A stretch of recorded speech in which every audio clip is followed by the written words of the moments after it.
kutoweka kwa viumbe hai, kuharibika kwa bahari na mito, mabadiliko ya hali ya hewa, uchafu wa mazingira, wanyama na mimea kutoka nje wanaovamia mazingira na magonjwa mpya.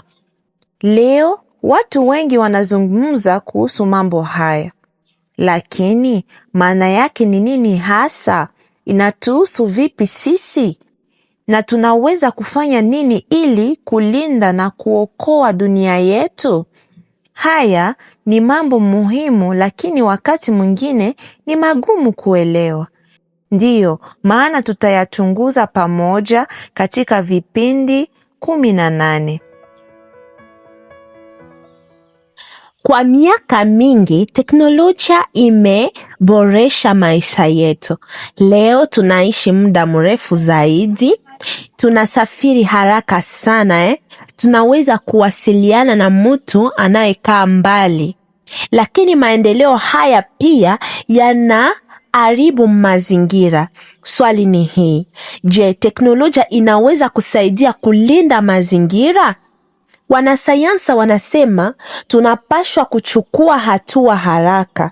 Tunahitaji kupunguza uchafu, kulinda asili na kubadilisha namna tunavyozalisha na kutumia vitu. Tusipofanya hivyo, matatizo yataongezeka, viumbe vitatoweka, uchafu utaongezeka, joto duniani itaongezeka tena. Kwa sababu teknolojia inatoa mambo mingi sana kwenye asili. Habari njema ni kwamba teknolojia inaweza kutusaidia.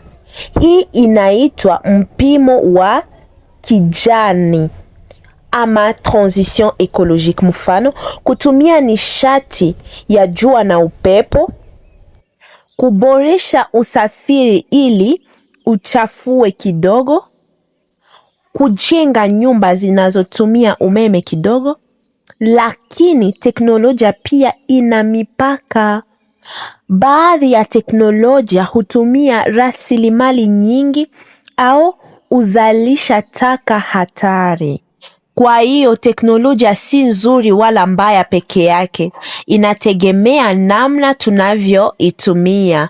Mustakabali wa dunia unategemea uchaguzi wetu. Tumefika mwisho ya kipindi hiki.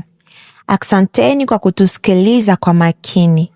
Tembeleeni www.youthconservation ili kujifunza zaidi na kuona maelezo na mafundisho yetu kuhusu mazingira na jinsi ya kuyahifadhi.